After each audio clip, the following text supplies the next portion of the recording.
Welcome to Translate This. Translate this. How you doing? How you doing? Hey, we're a podcast about language, culture, life, and the hilarity of it all.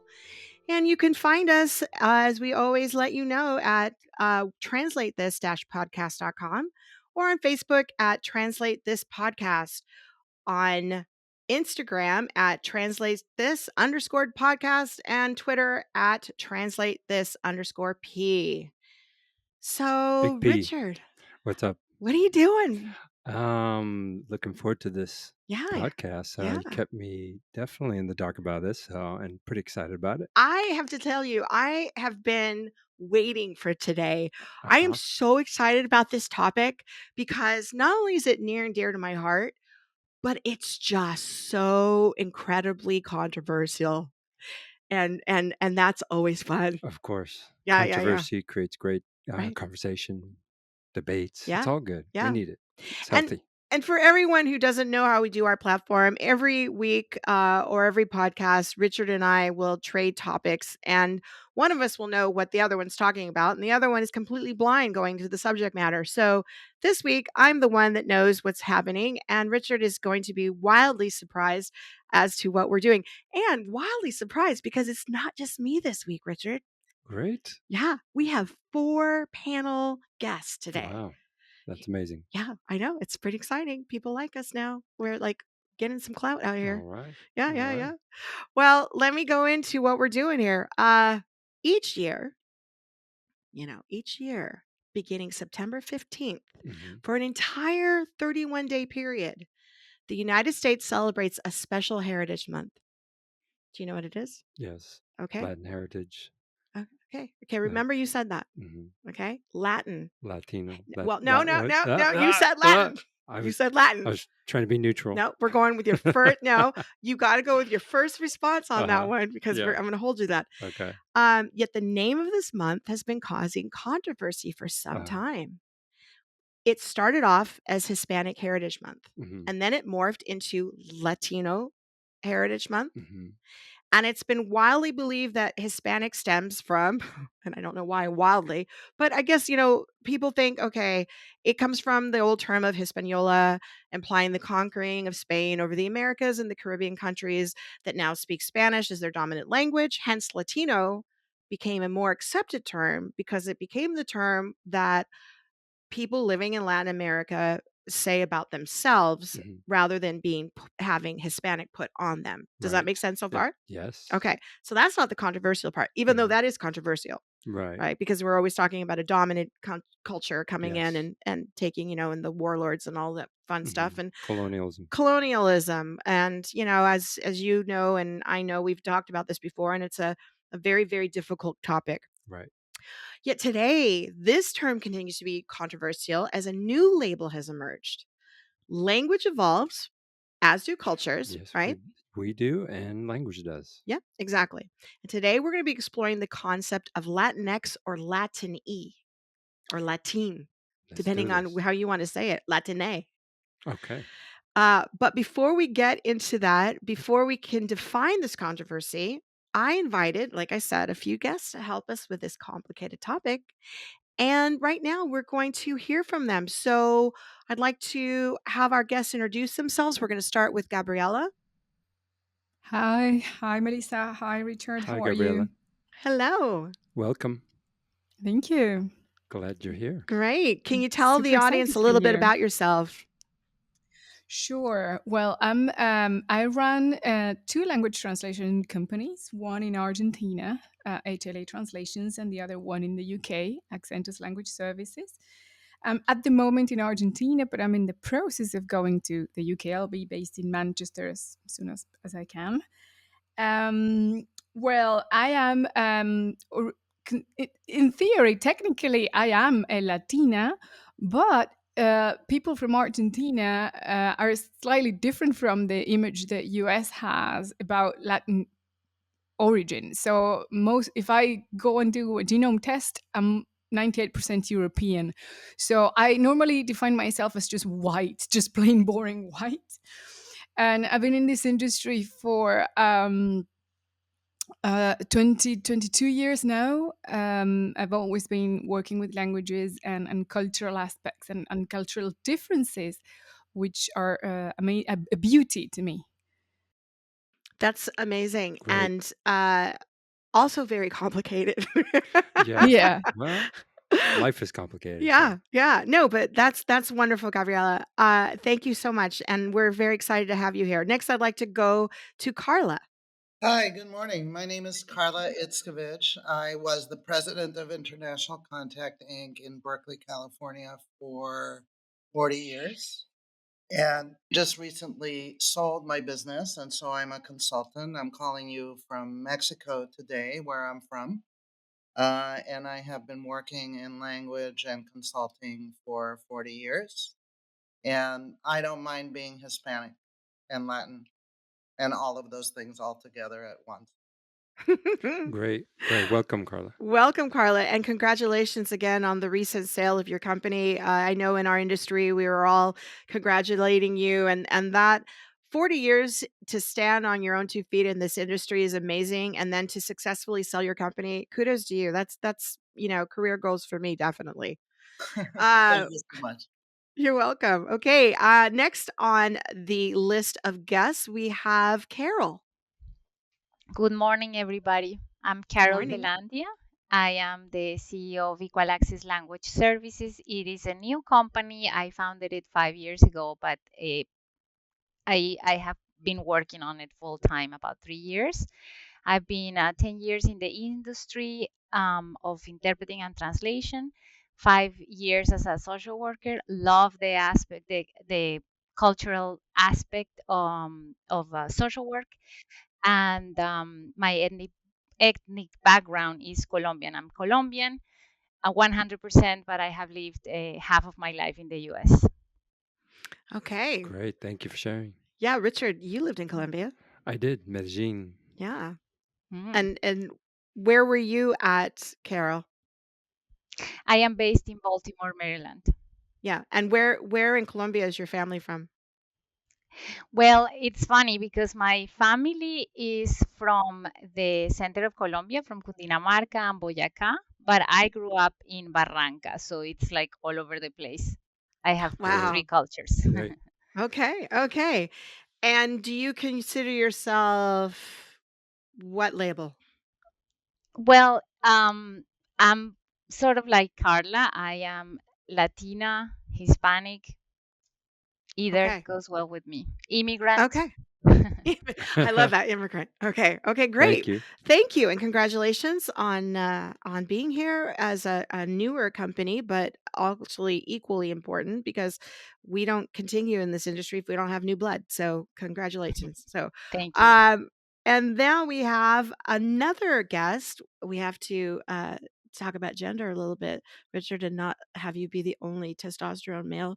We have a I have gentleman. to question my level of That's testosterone true. That's true. then. I question that.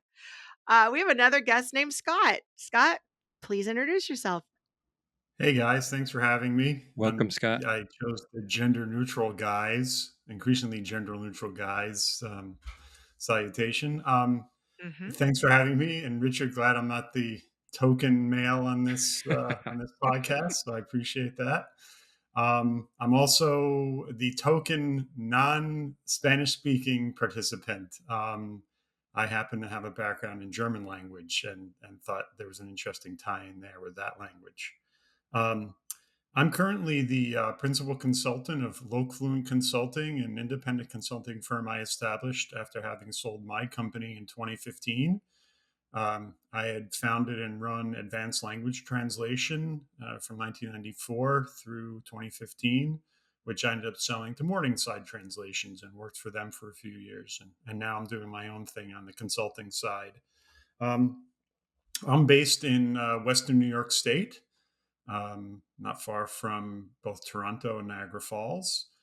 Um, and my ethnic background, I like to describe myself as a Central European mongrel. Um, Okay. I'm All of right. Eastern European Jewish descent on my father's side, and my mother was old school English heritage. And so I gravitated towards Central Europe and towards learning German and a lot about German culture, and that's my background. Great, Wow. great. Actually, Scott, you and my husband are almost exactly his genetic description too. Same thing.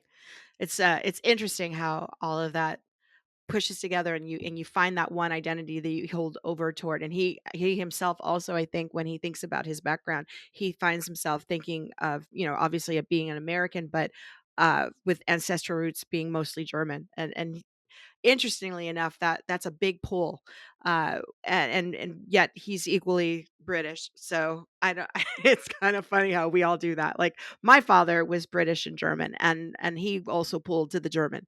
It's a very enticing culture, I think, and Yeah. so it's fun to be Yeah. able to say, yeah, And I I have feel that. a little bit offended because I don't get a label. I'm just an Yeah, well, I'm just like an old white guy, you know? yeah, It's Well, I'm that's just a why I boring picked old white guy. white That's for my label. myself. Yeah. yeah. No, that's a label unto itself. Exactly, exactly. Thank you, Gabriella.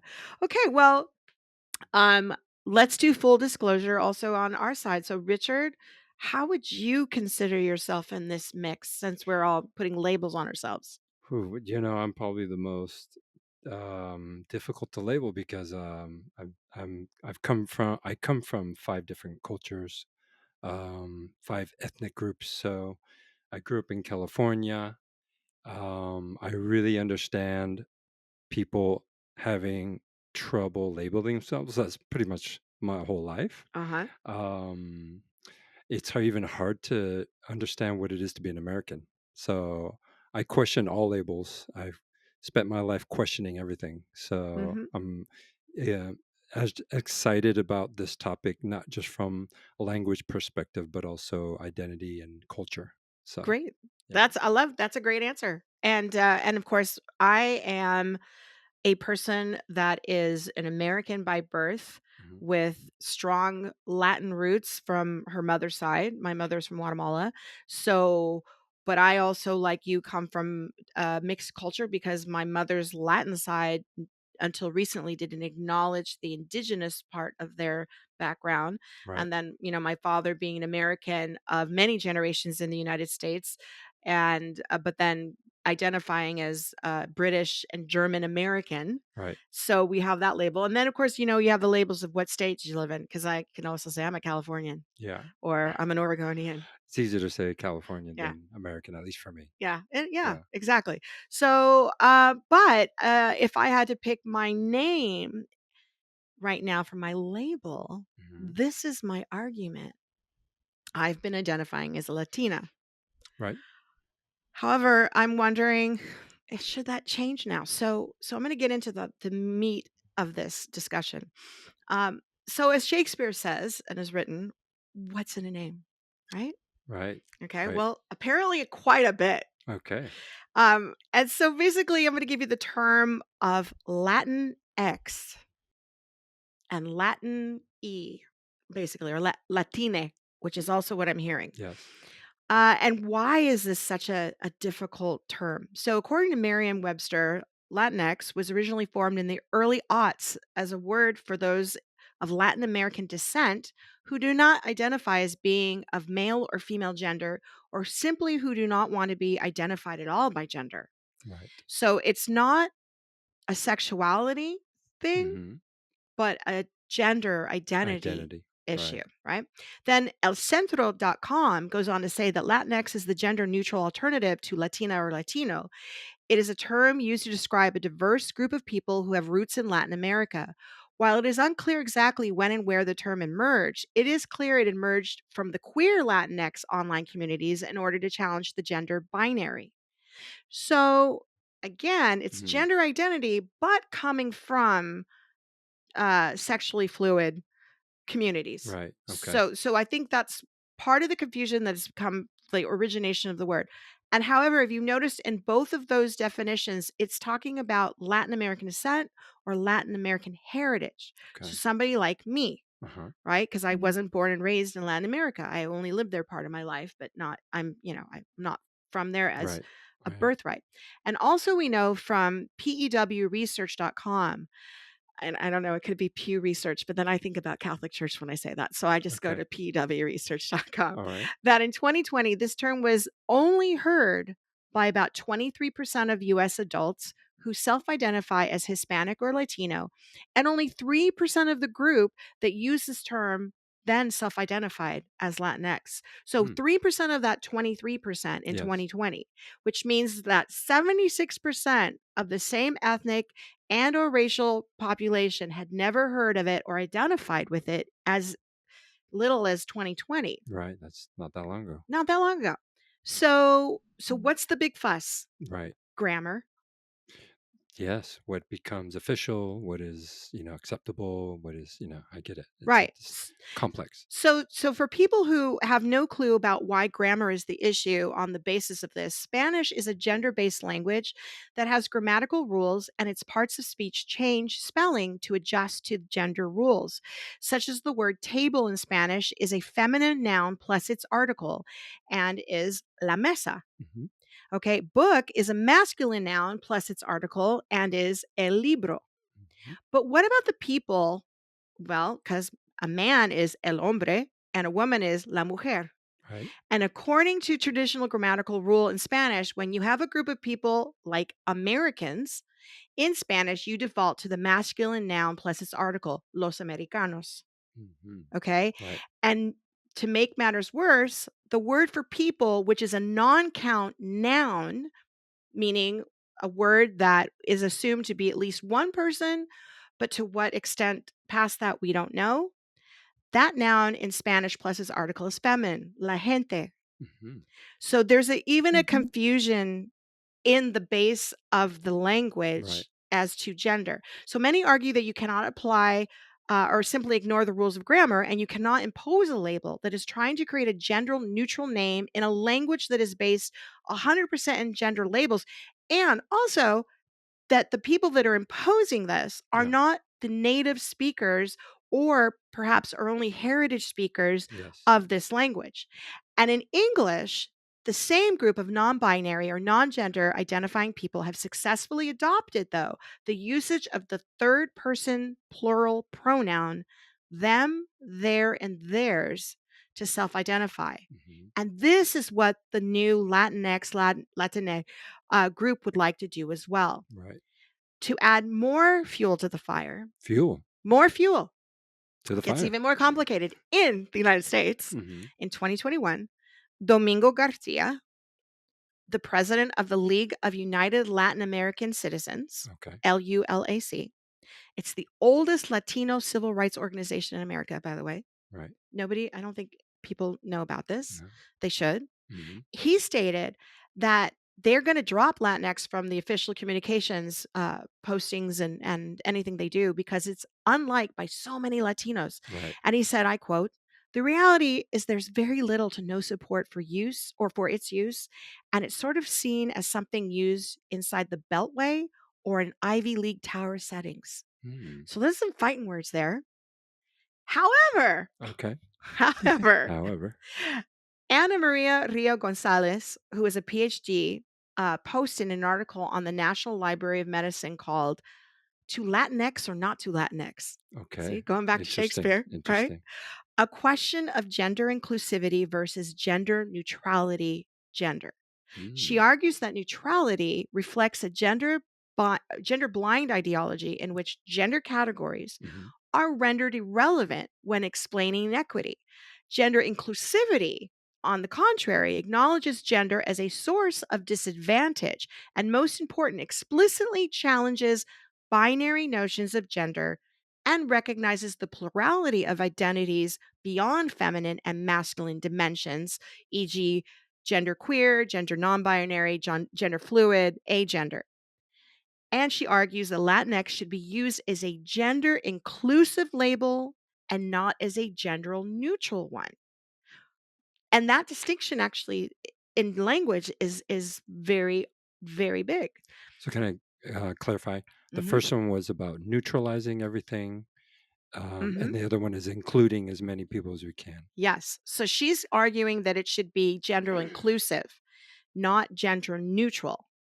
So, my question to the panel, because I'm going to open it up now. So you got the whole background on this, Richard. Great. Thank you. And this whole thing started when I started talking to most of the panel today in a casual conversation when we were at the Association of Language Companies Summit, and I was talking to them about Latinx and how do you identify, and so many people were just coming at me saying, "No, no, no, Latina, Latino, Hmm. we're Hmm. not going to do this." Right.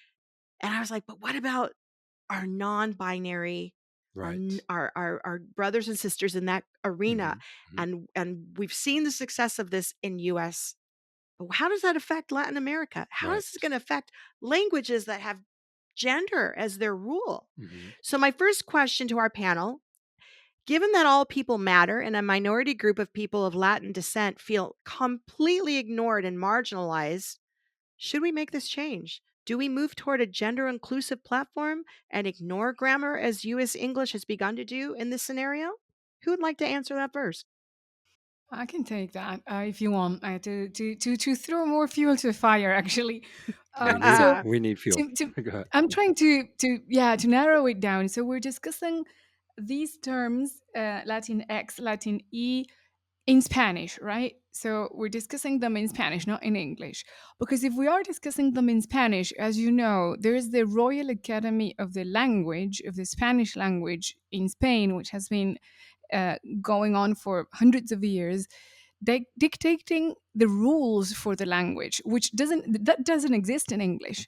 The closest thing would be Webster's or Collins Dictionary, Oxford Dictionary, but there isn't a government organization, let's say in this case the Crown organization, that gathers the way in which the language is being used, and every 10 years or so they publish an updated version of the dictionary, the Real Academia Española dictionary. And then they started making it bigger, and they created the Doubts dictionary, and then they created the Pan-Hispanic dictionary as well. This is in the past 20 years.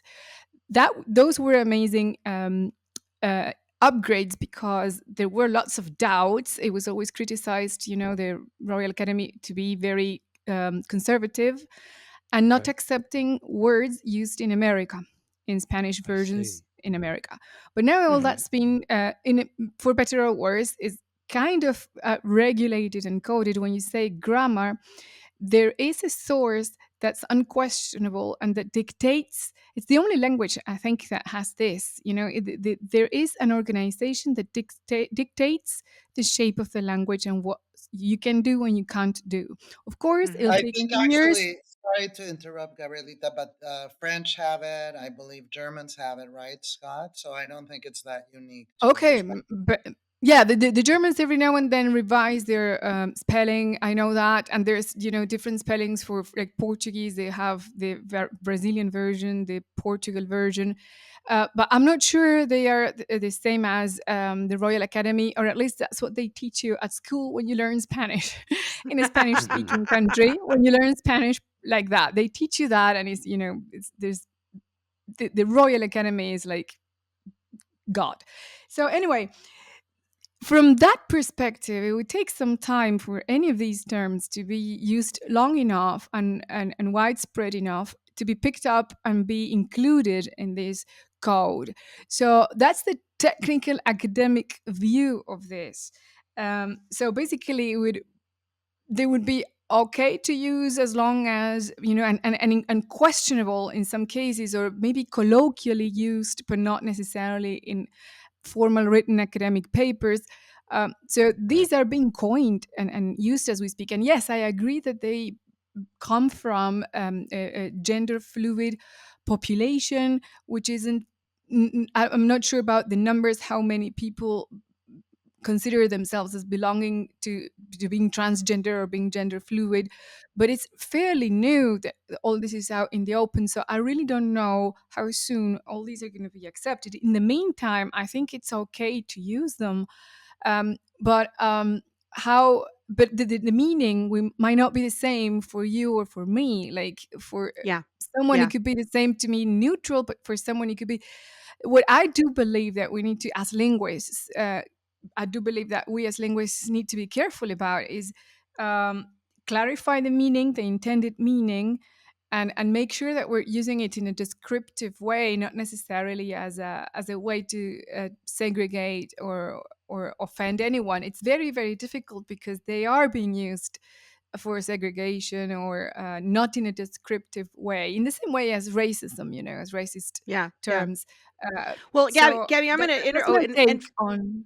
I'm going to interrupt you there, and I'm going to say I'd like to hear from a little bit other from the panel because here's something that Gabriela said, and I have a long term working friendship with Gabriela, so I call her Gabby. So if you don't mind, Gabriela, I Of might course. default to Gabby, okay? But because we're buddies, but I think what you touched on, and I have actually, this is my next question to the panel, and you can answer both the both of the questions I've asked is, are we going to come across as being phobic to gender identity if we don't use this term? Because let me just give you my own personal experience, because I came out on the podcast.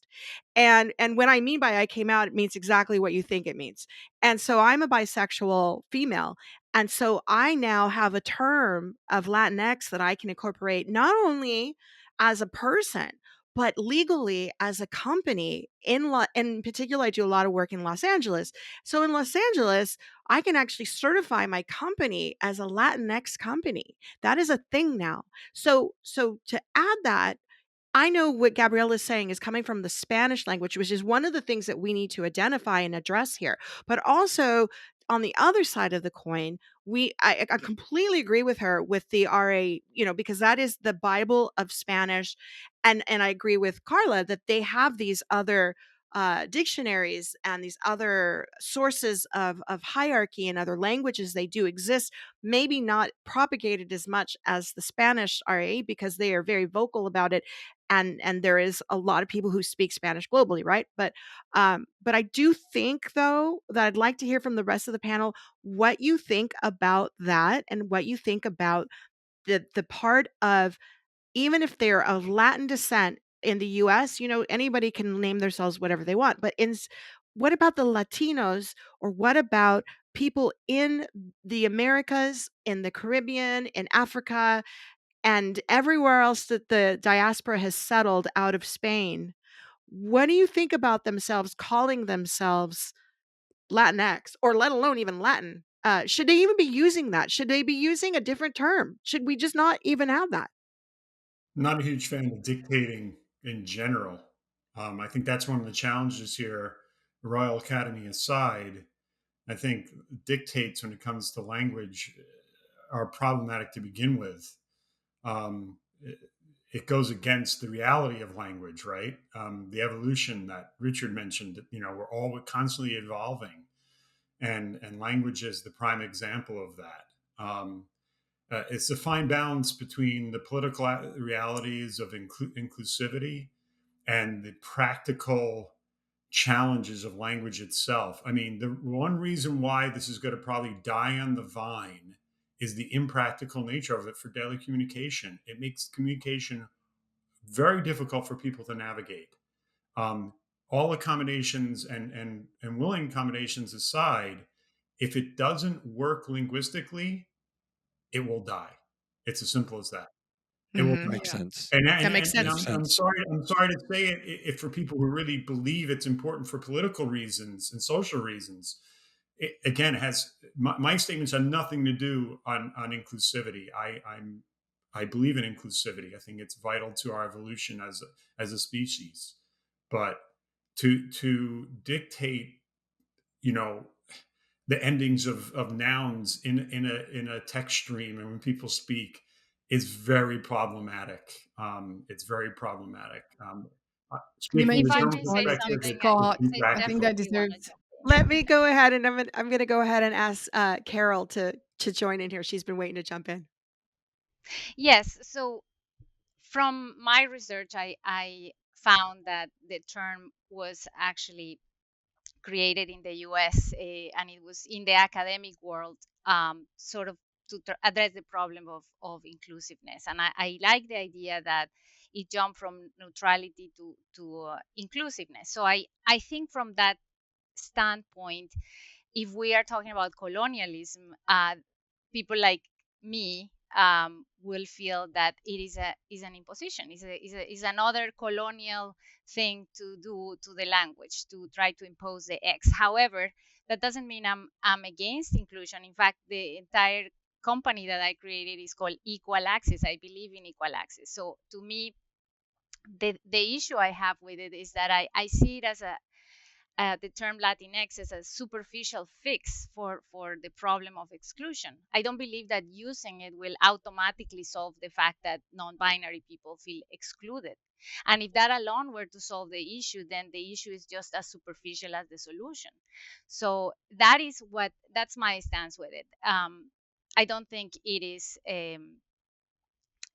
paramount to change. And on the other hand, to Gabriela's point, the fact that the Royal Academy of Language says something doesn't mean people necessarily follow that. Like my stance That's doesn't come true. from whatever the language from whatever the Royal Academy of Language says to me. I'm not following it like the Bible. And also, but I do think that the sort of the the idea that because it exists it dictates, I don't think that's true. And conversely, the fact that Latinx can become as like it can be dictated upon us also, like you have to use Latinx. It could be just as um, um, what do you say, forced as having the Royal Academy of Language.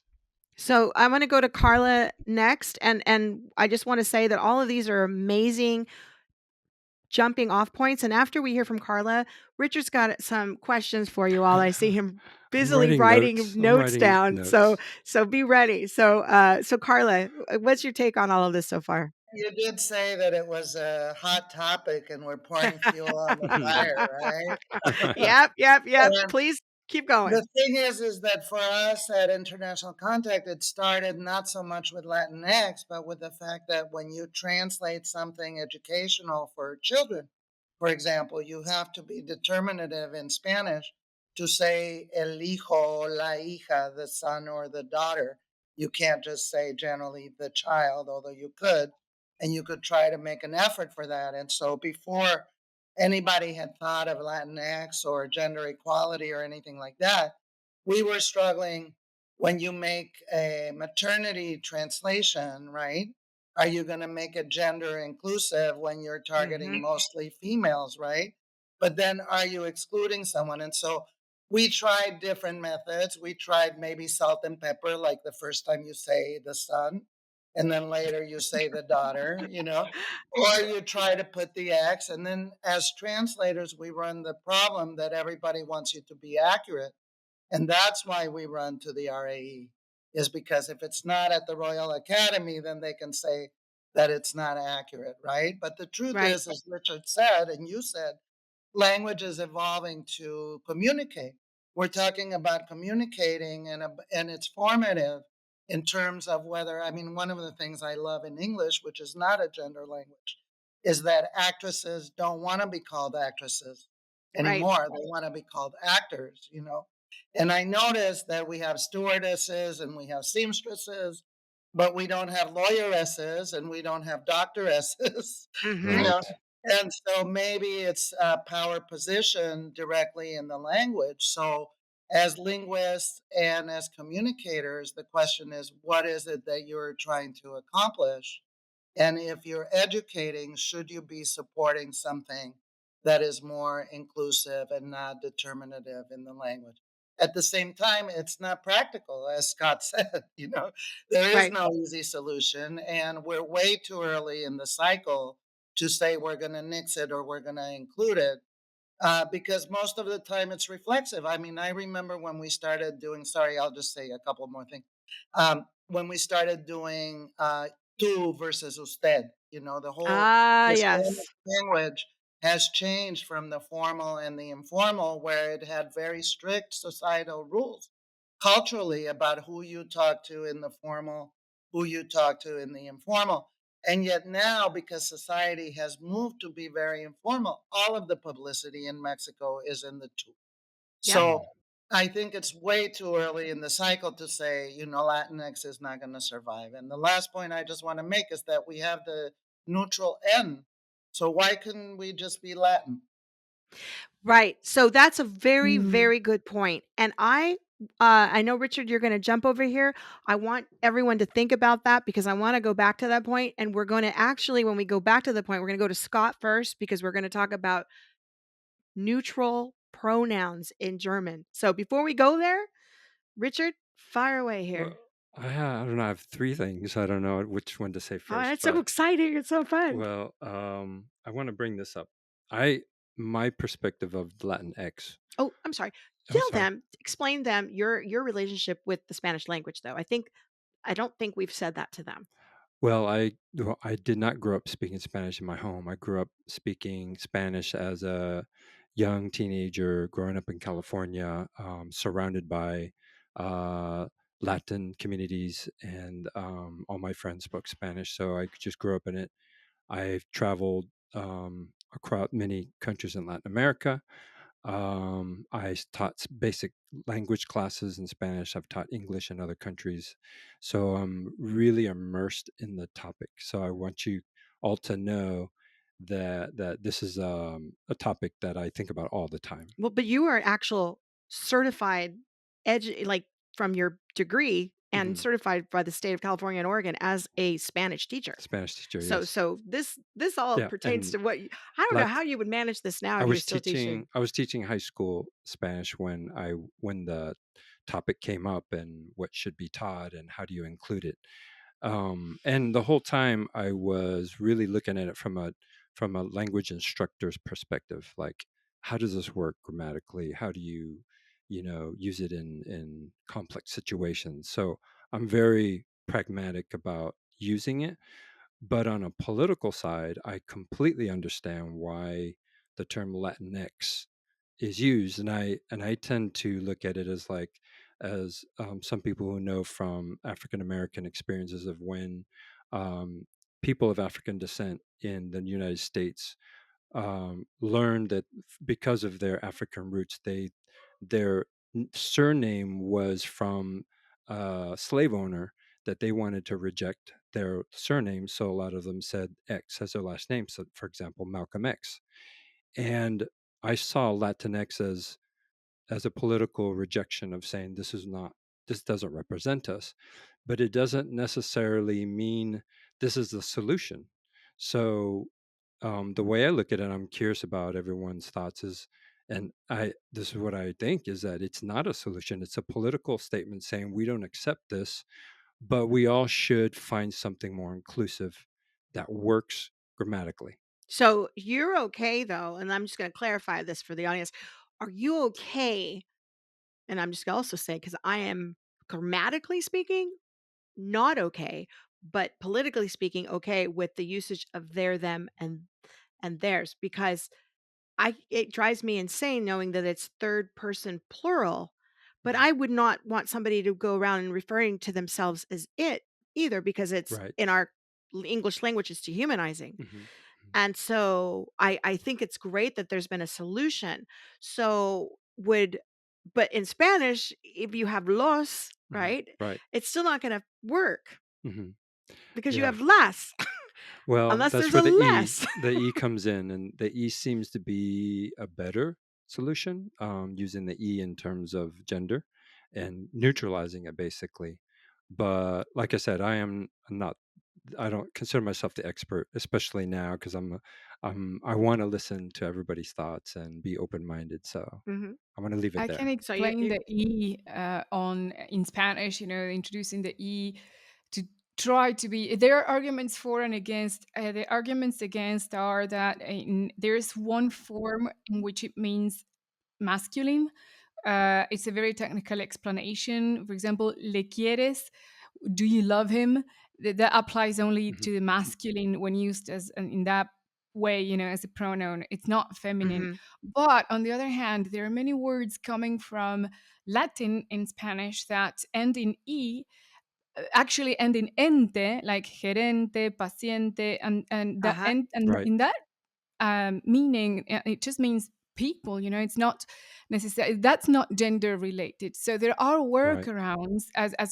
When we train translators, we suggest to use workarounds that might not mean necessarily staying in the grammatical a versus la, los, les. It may mean changing. For example, instead of abogado or abogada, just say the professionals. Or some other sort of workaround that will not necessarily depend on a feminine versus masculine word. And this is regardless of whatever the actual gender of the grammatical gender of the word you're using is, because paciente is a masculine word. It takes a masculine article, but it doesn't refer to a male patient. It refers Right. to any patient. So Mhm, those are the mhm. workarounds, I think. And I don't think the plural applies to Spanish. Them, they're. I don't think you would do that in Spanish. There is an impersonal No. way, or that but I haven't seen that used. What I have seen used, though, instead of going back to Latin versus Latinx, Latini, is todos y todas. I mean all, everyone. So But that's let me jump in there because I have I'm getting to that part. And so let's table that one, Gabriela, because we're going to get to that in terms of another label that's coming out also that's coming along with that. So mhm. before we jump to that point though, I want to go back to Scott right now and I want him to give us a little background on German and the neutral pronouns of German and what he is also seeing because this is a universal issue. And right now, the hot topic is Latinx. It's the Spanish language, but it's not exclusive to Latin heritage speakers and it's not exclusive to Latin America. There are other languages that are having issues with this. But when I think about German, I think about the gender neutral pronouns, and yet I'm not an expert in any way in German. So I'm not sure, Scott, if you can just educate us a little bit on how that is working and how that works in that language, related to inclusivity. Yeah. Well, yeah. Interestingly enough, the German does have the neuter, in addition to masculine and feminine genders in the grammatical genders, and the neuter is used much in the same way that's described in other languages, but there are trends in language, certain endings that are always diminutives in German, for example, are always neuter. So Mädchen, which is the word for girl, is das Mädchen. And yes, it's odd that it's a neuter noun, but it's due to that diminutive, and the "hen" in German is a diminutive, and it always carries the neuter gender. Yeah, as a solution, neuter isn't used for biological gender in any way in German, and German is, I think how I got kind of pulled into the panels that I'd say after the Latinx discussion.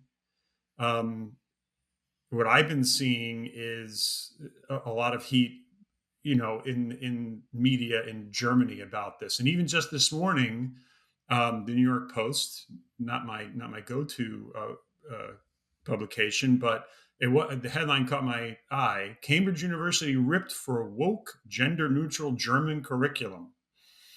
All right, and this is a Oh. weekly this is a weekly thing coming out of certain media, Okay.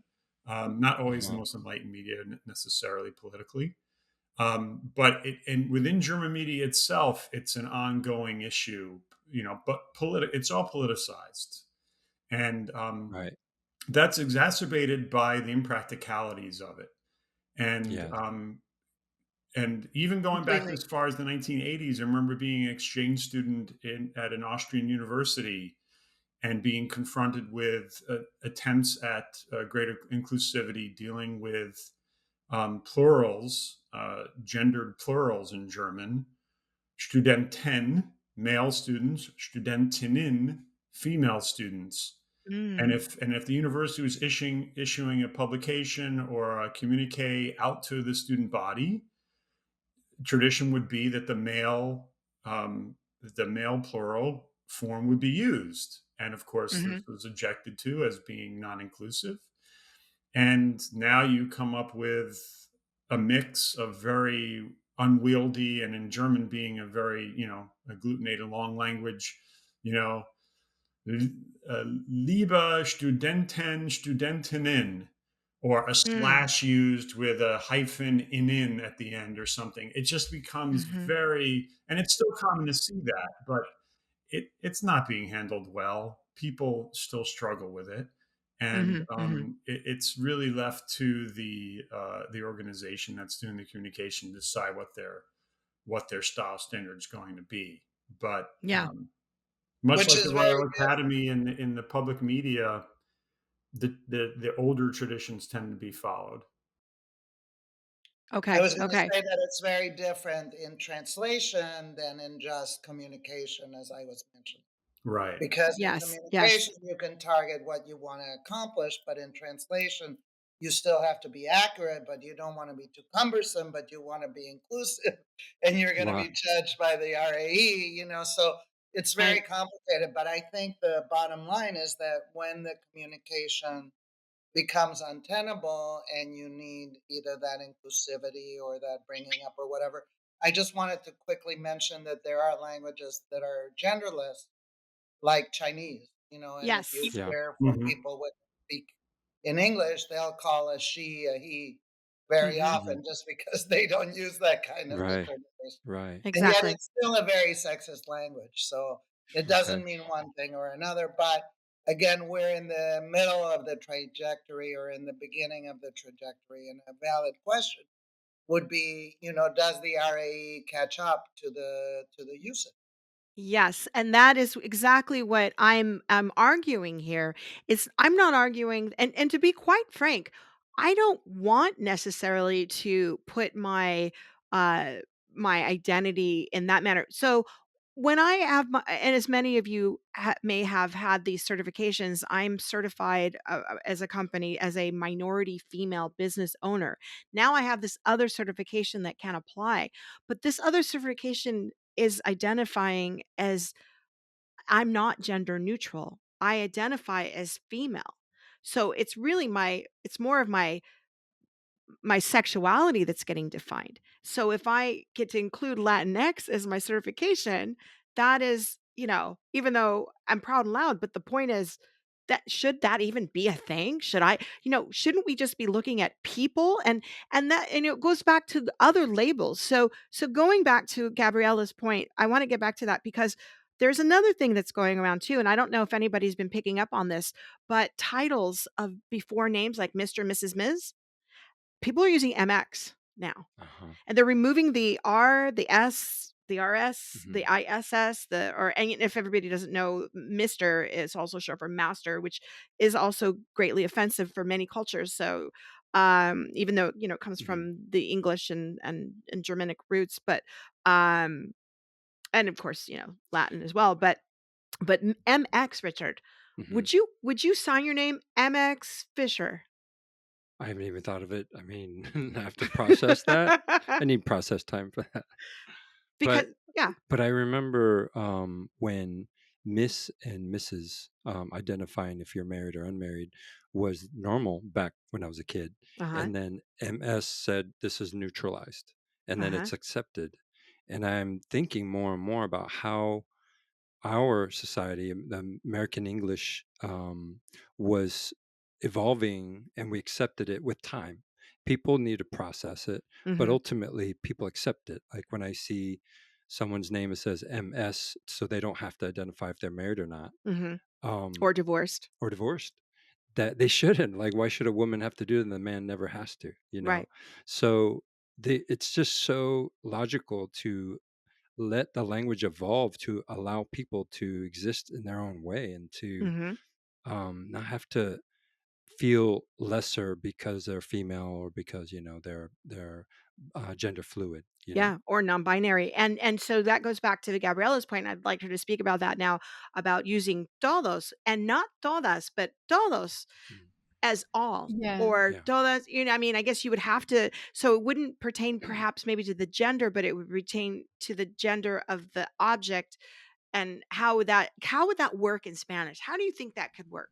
It's crazy the way it works because it's being politicized, and I know this word. It's been I hear everyone speaking about inclusion being used politically in what everyone's been saying, but todos would mean everything or everyone or all.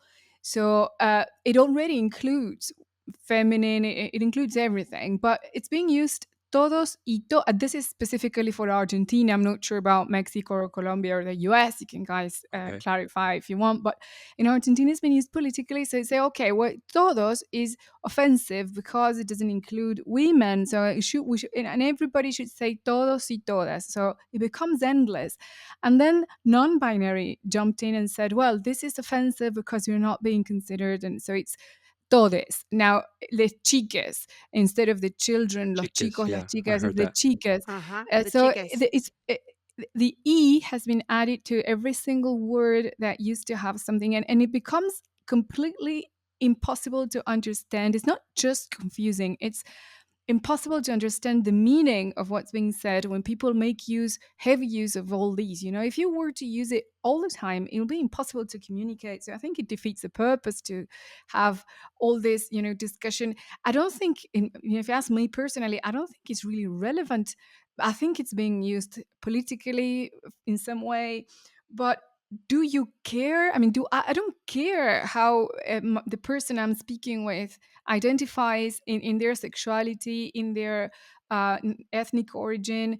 I'm speaking with you, and you're speaking with me, and I don't think I think it's being misused. It's there's a lot of debate around something that is not really that important. I mean, people are more important in whatever color they come or language they speak or however they define themselves than making it a rule.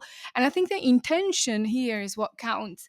If the intention is to generalize, is the intention is to be practical and descriptive, or is the intention to create a quarrel about it? So, Gabriella, that's why I wholeheartedly have always loved you, because you have this beautiful heart and soul to you, that you see the world that way, and I wish everyone else did. The reality of it is that people don't, and the reality of it is that people they exclude, and the majority cultures exclude because it doesn't affect them, and because your argument when you say it shouldn't matter, they'll also say the same thing, but for not good, for bad reasons, right? For not the same reasons that you're saying. You see the people and they're like, why should I have to include you? You're 3% of the world's population, if we want to just extend that all out. But the problem is that I think the bigger issue that I want to get at here is what Carla keeps saying about the evolution of language. And I want to go to this because we do not speak Shakespearean English, and you do not speak the Spanish from Cervantes. And so True. that is the issue, is that language has evolved since the 1500s, and if we were to speak English or Spanish to the people of the 1500s, they would not understand us. And that would be the other issue, as to, well, if the language has evolved and we've accepted this, i I strongly argue, to Carla's point, is to the trajectory of Spanish in particular. And I agree with Scott that if it doesn't get put in some type of academic arena, it's going to be lost, or it's going to be completely fought until it's accepted. Just like a good example is, in English, we can take any noun and turn it into a verb, and it's starting to happen in Spanish. And I'm hearing it happen, and it's becoming more and more accepted, especially in Latin America, and the Spanish of Spain, now living here, it's becoming anglicized. And I've heard more people, especially in Madrid, maybe not so much all the other parts of Spain, but definitely Madrid, it's becoming anglicized. And I experienced that when I lived in France also.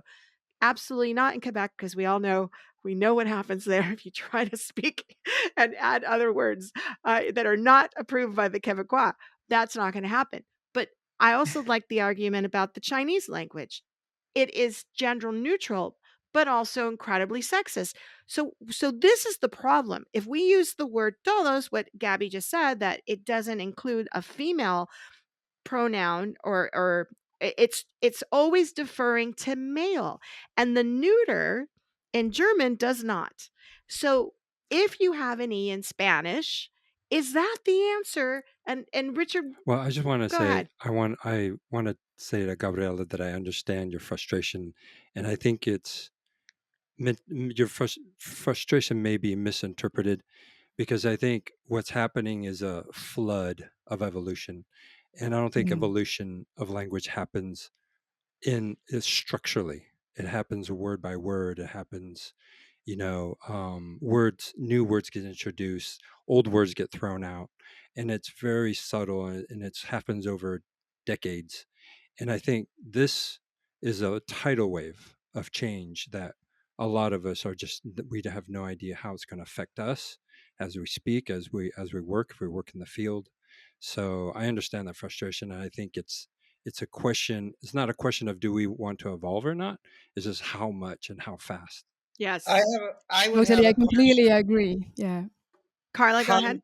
how much of the people at the Royal Academy are spending their time thinking about this? And just Well, that's the main complaint, that it's always outdated. The new version, it's already outdated when they publish Yeah. it. And it's well, and it's you never can fully understand why, inclusive. right? Yeah, it takes time, and I understand the reason, to say, well, okay, let's make sure it is gonna live. It's not gonna die next year before we make it official. I can understand that, but yeah, it's always been criticized as outdated and incomplete.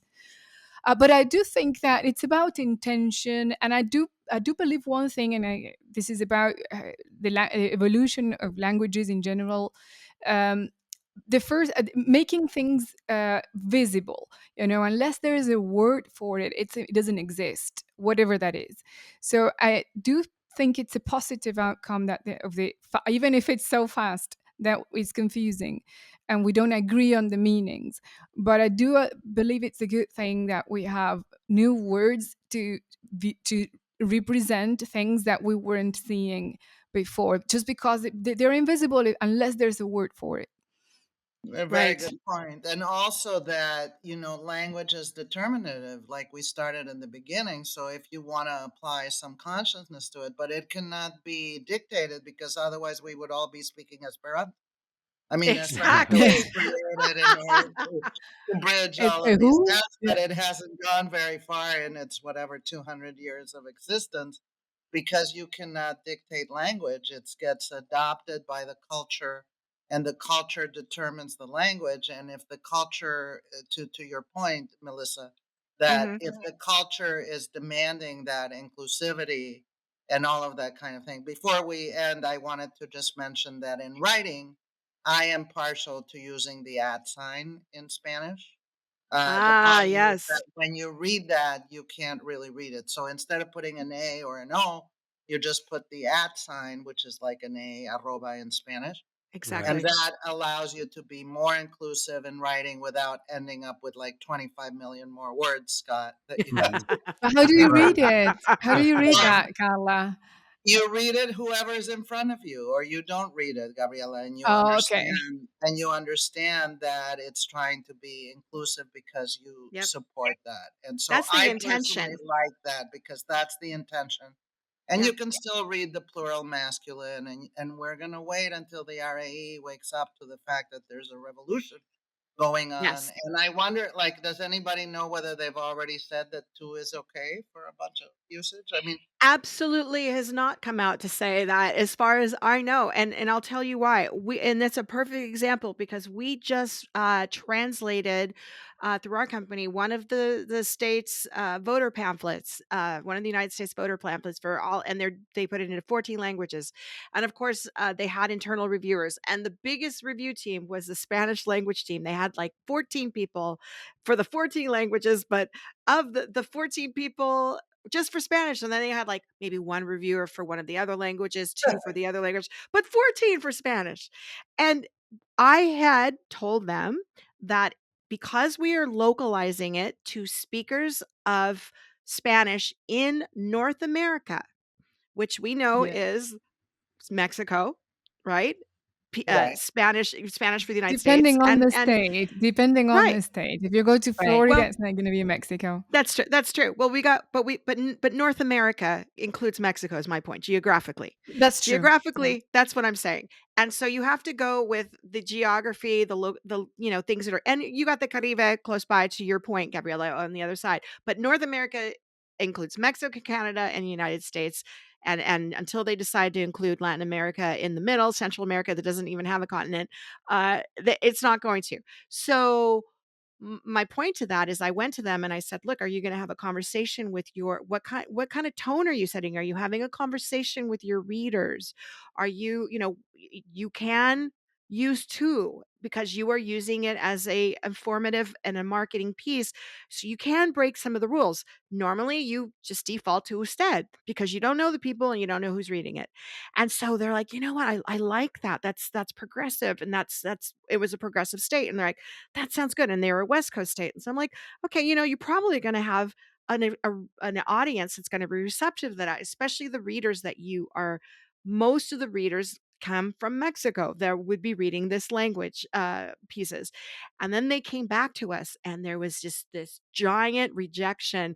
No, we have to use usted. That why would you propose to? And da da da da da. And I said, yeah, I get it. It was a suggestion. It doesn't mean it's Yeah. not correct, right? But it's what's being used now because the language has evolved and it's acceptable for these type of conversations. So that's a perfect example of what Carla was talking about with tu and usted.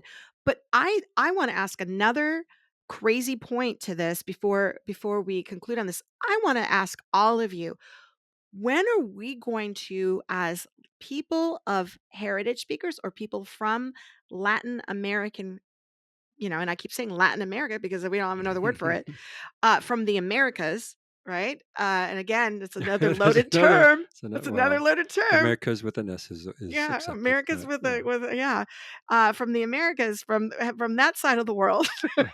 When are we going to have our own Spanish Bible and not the RA? When are we going to no longer bow down That's a to the good one. Spanish of Spain as being our ruler, even though I love Spain, I live here, but when are we not going to bow down to that and say this is our own language like the Quebecois did, or speakers of other languages like, and Scott, I'll use your example, Austrian, German, Swiss German, right? You've got differences there.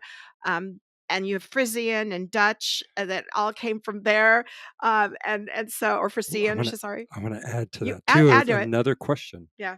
But it's part of that. But it's really important. But go ahead. No. My point is, when are we going to stop making Spain with a Bible that we all of us hold to and regard as the highest level of Spanish? When are we going to stop doing that when it's outdated, when it's not evolved? What do you think, Richard? Well, I want to hear their answers. but Well, I can do. Go for it. I can take it. Well, I think they are making an effort with a pan-Hispanic dictionary to include everyone, and they do have representatives from it. There's like a huge committee, an assembly meeting, and they send people from every country will have their own representative. I know because the woman coming from Argentina, she's very famous, and every time she's in town teaching, everybody goes and listens, and they are making the effort. But like Carol said, they've been doing this for many years, and it doesn't mean that you have to necessarily use it in your own country at all. Of course, it's good for defining whether something is correct or incorrect. For example, I had a client in California, and their reviewer, who wasn't a linguist, they were probably third generation immigrants. They were not trained as writers or linguists, but they wanted us to use a substandard term in a formal document in terms and conditions for insurance. I can't say aseguranza because that doesn't doesn't exist in Spanish. So No. at least It's for a good that answer. purpose, it's a nice way to say, well, look, this is the right way. That word doesn't really exist. So there's a Mhm. way to tell that to someone who, with their best intentions, they're not informed enough to make a call on that. But there is something considered neutral, and I think companies like Microsoft have been working hard on trying to neutralize. Spain has their own words for many, many things that Oh, in the rest yes. of the world have been, they still translate things like the computer mouse. In all Mhm. of Latin America, it's the mouse in English, but in Spain, it's the raton, which is the Uh-huh. translation for mouse, of course. And like that, a number of they do have their own different words, and there is some sort of a neutral Latin, let's say, universal variety of Spanish. um, but it's very, very difficult to if you look into each individual country, you will still find those differences that you find in Spain. So I'm not sure we need or we want a universal or a Latin version that doesn't include Spain. I think in the same way as you have Australian English and Scottish, and you have Yeah. um, Irish, and I think Mhm. the diversity, the variety, the colors, in the differences is the beauty of it. And I don't think a generalization, a unification is good for, of course, certain purposes, that we all speak the same language. And when I go to Europe, I am amazed that 200 kilometers away they speak French, and then further down the road they speak German or Dutch. That doesn't happen in all of America. Wherever you go, including the US, you can speak one language, and across borders you can understand and talk to people. But Yeah. for certain purposes that's fine, but for other purposes, the beauty is in the differences, and I wouldn't like to see them go. Yes, and that's my point, Gabriella, is that my point is I don't want to see them go. I want to bring them more to light, which means that if we stop heading toward, because here's the issue. And then I'm going to go to Carla and Carol. We want to hear from Carol as well because we haven't had enough from Carol. But here's my point. My point is if we are thinking about this in terms of colonialism, and Spain colonized the countries that our families or we came from, uh, for everyone on this call, and not think about, except for Scott, obviously, but but the thing of it is that if we think of it in terms of colonialism, and to your point, Gabriela, the different types of English came from England colonizing, including colonizing Ireland and Scotland and Wales. Uh, and then we there's a loaded issue there, and I know that I used to follow Jim Cummins from the famous ESL and second language and acquisition guru, and he said the reason why the Irish don't speak Irish is because the English literally beat it out of them. And this man speaks like seven languages. And so it's, to me, when I think of that, I think of what happened with the native peoples of the Americas too, right? The indigenous cultures and the indigenous cultures of North America, Central America, Latin America, and everywhere else that you can think of that people have been colonized. So the differences are so important. We need to recognize them, and we need to recognize the vocabulary differences, the grammatical structural differences, and let those languages evolve. So I'm being very revolutionary and very idealistic here, but I would like to see a revolution of language continue. So Carol, first you, and then Carla. Okay, I want to make a couple of points. First, I do agree very much with Gabriela about the importance of intentionality when we speak. I think that's a great point. I think it's where everybody should focus on. I also think the second point I wanted to make is that I think the Royal Academy is useful in the sense that it helps with words like Gabriela was describing that have been imposed by the English. So, for example, in Latin America, we might use, or in Colombia, we might use mouse instead of raton. And I find it useful to look at what Spain is doing and seeing, oh, okay, there is an actual Spanish word for that. So I don't have to accept the English imposition of mouse or Twitter or whatever the case. So I see the usefulness of that. And then I wanted to say that. Uh, on that point, well, there is cultural colonialism as well. So, and that's how I see Latinx, is like culturally an imposition from the English supremacy.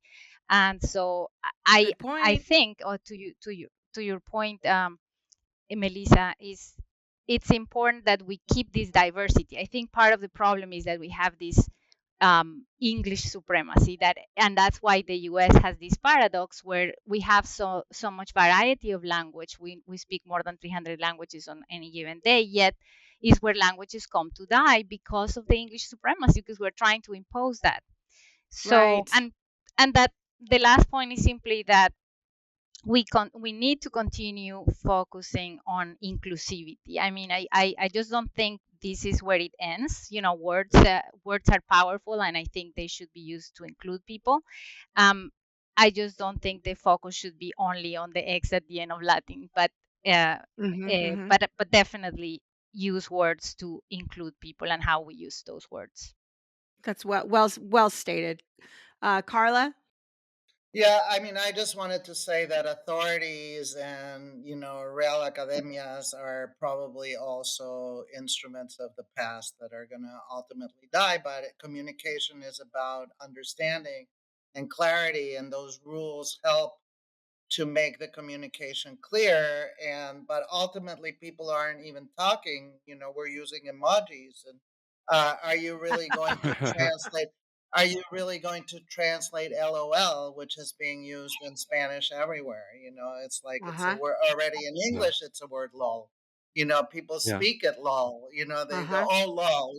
It's Oh like, God. and it never Please was stop. supposed to be a word. So the thing is that usage trumps rules, in my opinion. I think And that's also brilliantly stated. if the Latinx were to get enough political force, colonial or not, Carol, it's going to rule, because what people use, you're trying to communicate to people, you're trying to talk in their vernacular. So Yeah. therefore, as a communication specialist, that's where I like to start. Unfortunately, as translation specialists, we always have that accuracy monger on top of us. And so being able, as Gabriela said, to go and say, but the Real Academia says, is always a good proposition. And so I agree that this is not the end. It's Yeah. probably not the beginning, but it's somewhere in the middle. And I Yeah. think that younger generations, for example, to your point about the MS, they don't even know Miss, I mean, it's like, but there are Yeah. certain places in Latin America. I just want to close with an anecdote where I had this guy going, Niña Carla, he was calling me Child Carla. And I Wow. thought, oh my God, what a weird way to address me, Niña Carla. I mean, I was 30 years old. Oh wow. That's Wow. funny. And the thing is that I forget. I think he's from Guatemala. Somebody here is from Guatemala. I think that it's a term of endearment, And so you have to ask, what do you mean, before you get offended? Yeah, absolutely. Yeah. And I think that's a very big point there is intention. And Scott, you know, we're going to adopt you as an honorary Latin today in our group here. But Thank you. if you all of a sudden were then colonized by Latin speaking people, because let's just throw this into the future group. If we are growing as a language in the United States, become the dominant culture, and then all of a sudden Spanish overtakes English in the United States, and you people who have come from the German heritage, right? Me included, have to flip sides because now Spanish has become federally the language of the, because federally we don't have one, but let's just say it becomes that. How do you navigate that, Scott? How do you think this all is going to play out for people who are also struggling within other languages, dealing with gender neutrality, but also dealing with evolution of language and adopting words, because I'm sure somebody in Germany somewhere uses the word salsa. Oh yeah, exactly. Yeah, loan words in Germany are my pet peeve. Right. I bothered learning the language, and then I just get to use my native language all the time. Yeah. Well, first of all, history shows just look to the 14-year-olds. The teenagers will tell us what we'll be speaking soon enough. Yeah. Yeah. The next generation will determine this, and if they find a term impractical, And look, when it comes to English intrusion to other languages, a whole other topic, of course.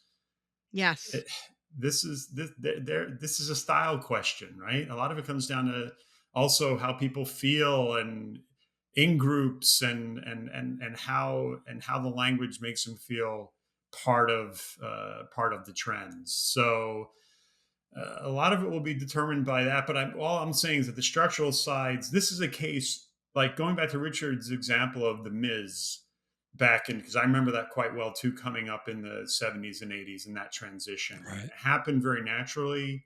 It wasn't, we didn't have the internet, so Hmm. how this got spread was just through talking to people and joining, the next generation, joining the business, corporate communication cycle and picking it up there. And there was no social media. We had to learn it by It convention. was the number of divorcees, I would imagine. Yeah, exactly. I The think Good, so. demographic, good point. exactly. Yeah. The demographic shift that was occurring drove it, and Yeah. that's really what's going to drive this. If these marginalized groups in society gain more voice and feel this is the need to express themselves, then by all means, it's got to be taken on. But it won't be forced. It won't be forced. No, It's not no, going to I happen don't through think any kind so. of coercion, even by these minority groups. There's just too much. There's too much other data pushing against them in terms of so many other speakers and even other Spanish speakers who just don't want to get on board, right? Even if they have an inclusive mindset, they just find it impractical. So the point is, this is going to be like every other change. It's going to happen generationally, and yeah, if the next generation isn't speaking Spanish, great. I'm just, I don't find English, is it hegemony or is it just convenient, right? The EU speaks English because it's convenient and it's easy, and that's what language And it's really practical. I It's mean, the easy. problem practical, and And that's I what know. language goes is to about, credit. right? Like we can all bemoan the death of languages because of the rise of Right. English globally, but we're also communicating more with more different types of people because we've agreed on a convention, and that's the end story here. What is the overriding convention that drives us Yeah. in That's a practical mic drop moment right communication? there, Scott. Scott just did the mic drop moment. Woo! He's just like he's turned English into Esperanto for all of us here on the Sorry, call. sorry, I'm not going to make you speak it, but I sure hope Winners my write crew history, they say. But it do. Speaking of Maybe. colonialism, maybe it was trade, winners write history, guessing whose Yeah. language? Yeah, That's yeah, Yeah, right. That's exactly. right. yeah. Carol, you had something you wanted to say? Just wanted to say that to Carla asked a question earlier, and she wondered if the people from the Royal Academy would be worrying about that, right? And I also have the converse question. I wonder if people that have been oppressed in all these intersections, right, that are not only oppressed because of their gender identity, but also poor and also excluded in the in economics or in any other way, are also wondering about whether they should be named with an X or not. In other words, Right. so it is in a certain way a privilege to be able to talk about this, because or Mhm. to feel oppression at that level, because that means that you have overcome all these other levels of oppression, Yep. hunger, etc. So I wanted to But say they'll that. be able to benefit from it as well, Carol. Exactly, Whether they absolutely. worry about it or not, they'll be able to benefit from not being told you're a miss or you're a Right. miss. You know? Right. Right. I have to agree with that. So, before we get some wrap up on all of this, Richard has is dying to ask a question over here. Well, it's evolving to. I hope that doesn't go into a rabbit hole of thought, I don't know. but because I think too deeply sometimes. But a lot of you have brought up the word imposition and being imposed. Nobody wants to be imposed on. Nobody, just even Scott. Like if you were in Germany and suddenly you have to speak Spanish, nobody wants that, right? And I think that's what we have all in common. And so I have a question that blew me. This experience blew me. So I have to explain what happened to me, and I want all of your opinions. Is when I came here to Spain to live, I said to someone randomly, yes, hablo español, I speak Spanish. And she said something like Spanish. She alluded or gave me the impression that Spanish is not a language; it's a country It's a identity, nationality. right? It's not a language. That the name is actually Castellano, Castellano and in Castilla. right, Right. right.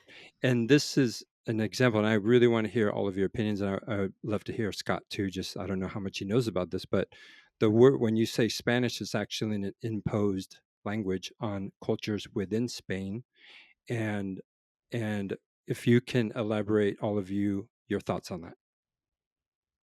Yes, I think I heard it from my friend from Catalonia. She said, well, you shouldn't call it Spanish because Spain is a country that includes so many other languages. So by calling it Spanish, you are already excluding the Catalans and other languages. Yes. So I understand that point of view.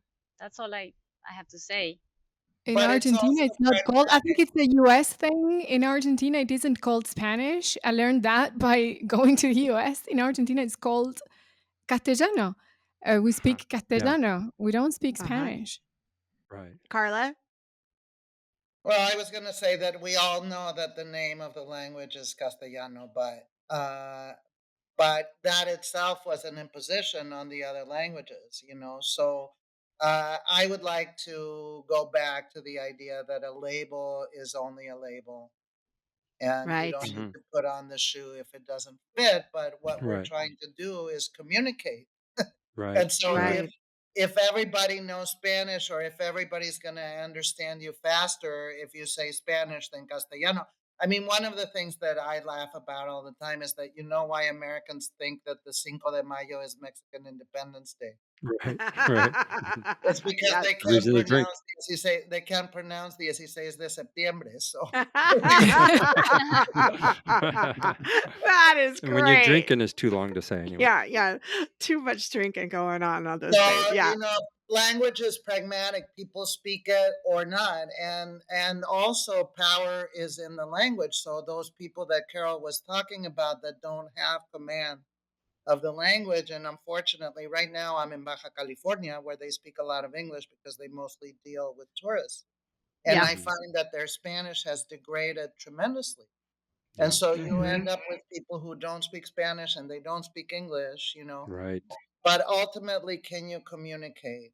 And Right. that's And how I you get Portuguese. yeah, I wanted to Um, give an example on that. For example, the as a medical interpreter, there is a lot of overlap of English terms, right? And when I interpret for a patient that's referring to the MRI exam as an MRI, I will use that term because of effective communication being more important than whether or not the right term of MRI is resonancia magnética in Spanish. I will just use what mhm. they're familiar with because I want to effectively communicate with them. So that's a great point. Yeah. Scott, what do you think? Yeah, I mean, I think I that's what I've been saying all along is that the pragmatics are going to win the day. I mean, humans are just, other than being greedy and vicious and cruel as a species at times, we're ultimately lazy. We're ultimately lazy, and if you're going to ask me to write a slash and 10 other characters so I can include another group, sorry, you're gonna have to make it easier on me. Yeah. So Well, I think I you know like I think I like Carla and I Carla's being at probably sign. the elders of the group, you know, we're both. You can see we're both kind of trending towards the pragmatic side because that's what age tells you Yeah. is that Yeah. pragmatism will Agreed. win out Agreed. all the Mhm. time. Mhm. I I feel like want the to young make an people. important point about speaking versus writing. Yeah, Ah, Yeah. yes. And Yes. so that's another very good point is that when you're speaking, you can get away with a lot more because of the nature of interpreting and how that Mm. works than when you're Mhm. writing. But life becomes complicated as a language service professional Mhm. when you're going to record the simultaneous interpretation and Mhm. somebody Mhm. is going to judge you on whether you used MRI or resonancia magnética. You know, I mean, it Mhm. becomes Mhm. a real challenge. So I just want to thank Melissa for picking up this topic beyond gender inclusion. It's one of the biggest challenges for translators and interpreters. And you just have to be ruled by the target audience and the objective of your communication, and also trying to be clear and maybe not so cute. And if you have to be cute or you have to use marketing language, then we have a word called transcreation where you can actually target the audience and speak in their vernacular. But in translation and in interpreting, we do have to be ruled by correctness. And this is why this woman survived 40 years in our industry. There was the other mic drop right there, There it Carla. is. That was awesome. Let me just say that I'm so honored to have all four of you join us, no matter what language you all speak. And yes, we are all conversing in the Thank you universal for language we including have. me. Oh, no, it wouldn't have been the same without you, Scott, because listen, I mean, you have exactly the information outside of the Spanish language that we're looking. Does this happen somewhere else? And yes, you have answered. Yes, it does. And obviously Cambridge is in the hot seat right now. And I'm going to go read that article after we get off this podcast because that fascinates me. But I also wanted to say thank you for, I know you're all very busy and it took a lot to get your schedules to all merge into one moment. I appreciate so much you being on our podcast. It means the world to us. Richard and I love listening to your expert opinions and experiences, and I would love to have any of you back at any time. And just let us know if there's a particular topic that you're really burning to talk about, and just text me, and I will have you back as a guest anytime. You guys are wonderful panelists. Thank you, Well, thank Melissa. you. Thank you Thank for you coming, all. guys. Great Thank you. conversation. Now I'm Thank going you to so do my much. Very my mic enlightening. drop moment by saying that to me, well, languages in general, this is a convention. We agree that this is going to mean that or that. And it takes time to agree, and it's not easy. And we don't always all agree on the same thing. Right. Yeah. So, Right. Right. well, it's been an honor and a pleasure to be in this panel. Melissa, thank you so much. Oh, thank you, Gabriella. And the thing about that I love about working with Gabriella, everyone, is another thing is that she's coming from Argentina, which they themselves are so passionate within their own country about their own translation interpretation society that I think I've read more articles, academic and social articles about Argentina, just haggling over this word and this rule and that way of application of any language grammatical setups than anywhere else. And it fascinates me, and they really really really they're all heart when you think about it. And I'm fascinated, and I'm wondering at one point, Gabriella, if they're just going to come out and say we speak Argentinian and that's it. Yeah, that's you're because not we're all gonna- Italian. That's why. Oh God. If you look Wow. behind the More last names, complication. we're all Italian. Yeah, that explains the true. passion, I think. Complicated. That is true. That is true. Well, that's definitely going to be a podcast for another topic, right? Well, thank you again for being here, and we're going to wrap this up right now. And this has been another wonderful podcast. This is probably my favorite podcast so far that we've done, called Translate This. Translate This. And we are, again, a podcast about language, culture, life, and the hilarity of all. And we want to thank our wonderful day job, Barbier International, which this is where Richard and Melissa work, and who sponsor our podcast and make it all happen. And our wonderful producer Lauren, who also works for Barbier International, and we are a remote language company coming to you from the Americas and from Europe. And I'm just gonna start saying it that way. Yeah, we have different places in the United States and There you Latin go. America, but just all The one. Americas. The Americas. We're gonna be inclusive now, There we go. all of it. All right, this has been Translate This with Melissa, and Richard. have a great day.